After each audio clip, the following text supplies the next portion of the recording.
মধ্যপ্রাচ্যে কি আরেকটি বড় যুদ্ধের কাউন্টডাউন শুরু হয়ে গেছে? একের পর এক হুমকি, পাল্টা হামলার দাবি, আর তার মাঝেই সামনে এসেছে মার্কিন সেনা হতাহতের খবর। এমন এক সময়ে এই ঘটনাগুলো ঘটছে যখন পুরো অঞ্চলটি বারুদের স্তূপের উপর দাঁড়িয়ে আছে। ইরানের পক্ষ থেকে স্পষ্ট বার্তা, যদি যুদ্ধ চাপিয়ে দেওয়া হয় তাহলে আগুন কেবল ইরানের ভেতরেই সীমাবদ্ধ থাকবে না, ছড়িয়ে পড়বে পুরো মধ্যপ্রাচ্যে। আর ঠিক এই উত্তেজনার মধ্যেই জর্ডানে অবস্থিত একটি মার্কিন সামরিক স্থাপনাকে ঘিরে শুরু হয়েছে নতুন বিতর্ক। ইরান বলছে তারা সফল হামলা চালিয়েছে, অন্যদিকে যুক্তরাষ্ট্র এবং জর্ডানের বক্তব্যে রয়েছে ভিন্ন চিত্র। তাহলে আসলে কি ঘটছে, কার দাবি কতটা সত্য, আর এই ঘটনার পর মধ্যপ্রাচ্যের নিরাপত্তা পরিস্থিতি কোন দিকে এগোতে পারে, আজকের এই প্রতিবেদনে তুলে ধরছি সেই পুরো বিশ্লেষণ। সাম্প্রতিক দিনগুলোতে ইরান ও যুক্তরাষ্ট্রের মধ্যে উত্তেজনা এমন এক পর্যায়ে পৌঁছেছে যেখানে প্রতিটি সামরিক পদক্ষেপের প্রভাব শুধু দুটি দেশের মধ্যে সীমাবদ্ধ থাকছে না, বরং তার প্রভাব পড়ছে জর্ডান, ইরাক, সিরিয়া, উপসাগরীয় অঞ্চল এবং বৃহত্তর মধ্যপ্রাচ্যের নিরাপত্তা ব্যবস্থার উপরও। এমন পরিস্থিতিতে ইরানের ইসলামিক রেভলিউশনারি গার্ড কর্পস বা আইআরজিসি দাবি করেছে তারা জর্ডানের আল আজরাক অঞ্চলে মার্কিন বাহিনীর ব্যবহৃত একটি সামরিক স্থাপনাকে লক্ষ্য করে ব্যালিস্টিক ক্ষেপণাস্ত্র ও ড্রোন হামলা চালিয়েছে। আইআরজিসির ভাষ্য অনুযায়ী এই অভিযানে সামরিক অবকাঠামোর গুরুত্বপূর্ণ অংশ লক্ষ্যবস্তুতে পরিণত হয়। তাদের দাবি, এই হামলায় বিমান রক্ষার হ্যাঙ্গার, জ্বালানি সংরক্ষণাগার এবং কমান্ডো অ্যান্ড কন্ট্রোল সুবিধা বড় ধরনের ক্ষতির মুখে পড়ছে। এমনকি একাধিক যুদ্ধবিমান ক্ষতিগ্রস্ত কিংবা ধ্বংস হওয়ার দাবিও করছে তারা। তবে এই দাবিগুলোর স্বাধীনভাবে যাচাই করা সম্ভব হয়নি এবং যুক্তরাষ্ট্র এখন পর্যন্ত এসব তথ্য আনুষ্ঠানিকভাবে নিশ্চিত করেনি। এদিকে মার্কিন সেন্ট্রাল কমান্ডো বা সেনকম জানিয়েছে জর্ডানে একটি হামলার ঘটনায় 2 জন মার্কিন সেনা নিহত হয়েছেন এবং আরও কয়েকজন আহত হয়েছেন। একজন সেনা নিখোঁজ থাকার তথ্য বিভিন্ন প্রতিবেদন উঠে এসেছে। তবে এই হামলার ধরন, ব্যবহৃত অস্ত্র কিংবা ঘাঁটির প্রকৃত ক্ষয়ক্ষতির বিষয়ে বিস্তারিত তথ্য প্রকাশ করা হয়নি। নিরাপত্তাজনিত কারণেই অনেক সময় এমন তথ্য গোপন রাখা হয় বলে সামরিক বিশ্লেষকদের ধারণা। অন্যদিকে জর্ডানের সামরিক বাহিনী জানিয়েছে তাদের আকাশ সীমায় প্রবেশ করা একাধিক ক্ষেপণাস্ত্র এবং ড্রোন প্রতিহত করা হয়েছে। দেশটির কর্মকর্তারা বলছেন জর্ডানের নিরাপত্তা রক্ষায় বিমান প্রতিরক্ষা ব্যবস্থা সক্রিয়ভাবে কাজ করছে। তবে ঠিক কতগুলো লক্ষ্যবস্তুতে আঘাত লেগেছে এবং কিংবা কতগুলো হামলা সফল হয়েছে সে বিষয়ে স্পষ্ট তথ্য দেওয়া হয়নি। এই পরস্পর বিরোধী দাবির মধ্যেই পরিস্থিতি আরও জটিল হয়ে উঠছে, কারণ যুদ্ধক্ষেত্রে তথ্যই এখন সবচেয়ে বড় অস্ত্র। এক পক্ষ নিজেদের সাফল্য তুলে ধরতে চায়, অন্য পক্ষ ক্ষয়ক্ষতির পরিমাণ সীমিত দেখাতে চেষ্টা করে। এর ফলে নিরপেক্ষভাবে যাচাই না হওয়া পর্যন্ত কোনো দাবিকেই চূড়ান্ত সত্য হিসাবে গ্রহণ করা কঠিন। তবে একটি বিষয় স্পষ্ট, মার্কিন সেনা হতাহতের ঘটনা যুক্তরাষ্ট্রের জন্য অত্যন্ত সংবেদনশীল, কারণ বিদেশে মোতায়েন সেনাদের উপর হামলা ও প্রাণহানির ঘটনা ওয়াশিংটনের সামরিক ও রাজনৈতিক সিদ্ধান্তে বড় ধরনের প্রভাব ফেলতে পারে। অতীতেও দেখা গেছে এ ধরনের ঘটনার পর যুক্তরাষ্ট্র দ্রুত পাল্টা সামরিক পদক্ষেপ নিয়েছে কিংবা আঞ্চলিক নিরাপত্তা জোরদার করেছে। বিশ্লেষকদের মতে, যদি সত্যি এই গুরুত্বপূর্ণ সামরিক অবকাঠামো ক্ষতিগ্রস্ত হয়ে থাকে তাহলে তার প্রভাব শুধুমাত্র আর্থিক নয়, কৌশলগত হবে।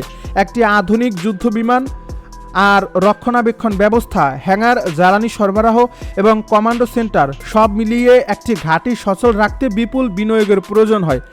এসব অবকাঠামো ক্ষতিগ্রস্ত হলে সাময়িকভাবে অপারেশন পরিচালনায় চাপ তৈরি হতে পারে। অন্যদিকে ইরানের দৃষ্টিকোণ থেকে এমন হামলার দাবি একটি কৌশলগত বার্তাও বহন করে। তেহরান দীর্ঘদিন ধরেই বলে আসছে তাদের বিরুদ্ধে সামরিক অভিযান শুরু হলে তারা শুধু নিজেদের ভূখণ্ড রক্ষা করবে না, বরং পুরো অঞ্চলে অবস্থানরত প্রতিপক্ষের সামরিক স্থাপনাগুলোকেও লক্ষ্যবস্তুতে পরিণত করতে পারে। এই বক্তব্যের মাধ্যমে তারা মূলত প্রতিরোধ সক্ষমতার বার্তা দিতে চাইছে। এই উত্তেজনার আরেকটি গুরুত্বপূর্ণ দিক হল জর্ডানের অবস্থান। দেশটি যুক্তরাষ্ট্রের অন্যতম গুরুত্বপূর্ণ আঞ্চলিক অংশীদার। একই সঙ্গে মধ্যপ্রাচ্যের বহু সামরিক ও মানবিক অভিযানে জর্ডান গুরুত্বপূর্ণ ভূমিকা পালন করে। এর ফলে জর্ডানের ভেতরে বা আশপাশে যে কোনো বড় সামরিক ঘটনা পুরো অঞ্চলের নিরাপত্তা সমীকরণকে প্রভাবিত করতে পারে। বিশেষজ্ঞরা আরও বলছেন, বর্তমানে মধ্যপ্রাচ্যের পরিস্থিতি এমন এক পর্যায়ে রয়েছে যেখানে একটি সীমিত হামলাও দ্রুত বড় আঞ্চলিক সংঘাতে রূপ নিতে পারে। কারণ এখানে শুধু যুক্তরাষ্ট্র ও ইরান নয়, বিভিন্ন মিত্র রাষ্ট্র, আঞ্চলিক সশস্ত্র গোষ্ঠী এবং আন্তর্জাতিক শক্তির স্বার্থ জড়িত। এর ফলে একটি ঘটনার প্রতিক্রিয়া অনেক দূর পর্যন্ত গড়াতে পারে। এদিকে আন্তর্জাতিক মহলেও বাড়ছে উদ্বেগ। বিভিন্ন দেশ সংযমের আহ্বান জানাচ্ছে এবং পরিস্থিতি যেন নিয়ন্ত্রণের বাইরে না যায় সে বিষয়ে সতর্ক করছে। কারণ মধ্যপ্রাচ্যে নতুন করে বড় যুদ্ধ শুরু হলে শুধু সামরিক ক্ষেত্রেই নয়, বৈশ্বিক জ্বালানি বাজার, বাণিজ্য, সমুদ্র পথ এবং আন্তর্জাতিক অর্থনীতিতেও তার বড় ধরনের প্রভাব পড়তে পারে। তেহরান বলছে মার্কিন গোয়েন্দা সংস্থার বিভ্রান্তিকর তথ্যের কারণে ট্যাঙ্কার দুটি এমন একটি এলাকায় প্রবেশ করেছিল যেখানে আগে থেকেই বিস্ফোরক মাইন থাকার আশঙ্কা ছিল। ইরানের অভিযোগ অনুযায়ী তাদের সতর্কবার্তা উপেক্ষা করা হয়েছিল এবং শেষ পর্যন্ত সেই সিদ্ধান্তই ভয়াবহ বিস্ফোরণের কারণ হয়ে দাঁড়ায়। তবে এই দাবির পক্ষে এখন পর্যন্ত কোনো নিরপেক্ষ আন্তর্জাতিক তদন্তের ফলাফল প্রকাশিত হয়নি। এর ফলে এই অভিযোগটি স্বাধীনভাবে নিশ্চিত করা সম্ভব হয়নি। ইরানের নৌবাহিনীর কর্মকর্তারাও দাবি করেছেন সংশ্লিষ্ট জাহাজগুলোকে একাধিকবার বিপজ্জনক এলাকা এড়িয়ে চলার নির্দেশ দেওয়া হয়েছিল। তাদের ভাষ্যমতে সতর্ক সংকেত অমান্য করে ট্যাঙ্কার দুটি নির্ধারিত ঝুঁকিপূর্ণ অঞ্চলে প্রবেশ করায় বিস্ফোরণের ঘটনা ঘটে। তবে অন্য কোনো আন্তর্জাতিক সংস্থা বা সংশ্লিষ্ট জাহাজ পরিচালনাকারী প্রতিষ্ঠানের পক্ষ থেকে এই বক্তব্যের সমর্থনে আনুষ্ঠানিক মন্তব্য এখনও প্রকাশ করা হয়নি। এ বিস্ফোরণের পর সমুদ্রে বিপুল পরিমাণ তেল ছড়িয়ে পড়ছে বলে বিভিন্ন প্রতিবেদনে উল্লেখ করা হয়েছে। পরিবেশগত ক্ষতির পাশাপাশি এই ঘটনা আন্তর্জাতিক জ্বালানি সরবরাহ ব্যবস্থা নিয়ে নতুন করে উদ্বেগ তৈরি হয়েছে। কারণ হরমুজ প্রণালী এমন একটি সামুদ্রিক পথ যার মাধ্যমে বিশ্বের উল্লেখযোগ্য অংশের অপরিশোধিত তেল ও তরলীকৃত গ্যাস আন্তর্জাতিক বাজারে পৌঁছে যায়। এই পথের নিরাপত্তা বিঘ্নিত হলে তার প্রভাব কেবল মধ্যপ্রাচ্যে সীমাবদ্ধ থাকে না, এশিয়া, ইউরোপ এবং বিশ্বের অন্যান্য অঞ্চলেও জ্বালানির মূল্য ও সরবরাহে চাপ সৃষ্টি হতে পারে। এর মধ্যেই ইরানের পক্ষ থেকে আরও কঠোর ভাষায় সতর্কবার্তা দেওয়া হয়েছে। তেহরান জানিয়েছে যদি তাদের নিরাপত্তা ও সার্বভৌমত্বের বিরুদ্ধে চাপ অব্যাহত থাকে তাহলে হরমুজ প্রণালী দিয়ে স্বাভাবিক বাণিজ্যিক চলাচল মারাত্মকভাবে ব্যাহত হতে পারে। কিছু ইরানি কর্মকর্তা এমনও ইঙ্গিত দিয়েছেন যে পরিস্থিতি আরও অবনতির দিকে গেলে তেল ও গ্যাস পরিবহনে বড় ধরনের বাধা সৃষ্টি হতে পারে। তবে বাস্তবে এমন সিদ্ধান্ত কার্যকর হবে কিনা তা এখনও অনিশ্চিত। আন্তর্জাতিক বিশ্লেষকদের মতে হরমুজ প্রণালীকে ঘিরে প্রতিটি উত্তেজনায় বিশ্ববাজারে দ্রুত প্রতিক্রিয়া তৈরি করে, কারণ এই সংকীর্ণ জলপথ দিয়ে প্রতিদিন বিপুল পরিমাণ জ্বালানি পরিবহন হয়। এর ফলে সামান্য সামরিক উত্তেজনা ও বিমা খরচ বাড়িয়ে দিতে পারে, জাহাজ চলাচল ব্যাহত করতে পারে এবং আন্তর্জাতিক বাজারে তেলের দাম বৃদ্ধি করতে পারে। অতীতে এমন পরিস্থিতিতে বিশ্ববাজারে তাৎক্ষণিক মূল্য বৃদ্ধির নজিরও রয়েছে।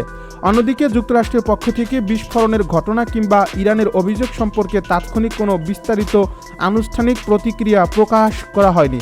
ওয়াশিংটনের এই নিরাপত্তা নিয়ে বিভিন্ন মহলে নানা ধরনের বিশ্লেষণ শুরু হয়েছে। কেউ মনে করছেন তদন্ত শেষ না হওয়া পর্যন্ত যুক্তরাষ্ট্র সতর্ক অবস্থান নিতে চাইছে। আবারও অন্যদের মতে কূটনৈতিকভাবে পরিস্থিতি আরও জোট হয়ে না ওঠার জন্য প্রকাশ্যে মন্তব্য এড়িয়ে যাওয়া হতে পারে। এদিকে আন্তর্জাতিক সামুদ্রিক নিরাপত্তা সংস্থাগুলো এখন বিস্ফোরণের প্রকৃত কারণ সম্পর্কে চূড়ান্ত কিছু জানায়নি। তদন্ত চলমান রয়েছে বলে বিভিন্ন সূত্রে উল্লেখ করা হয়েছে।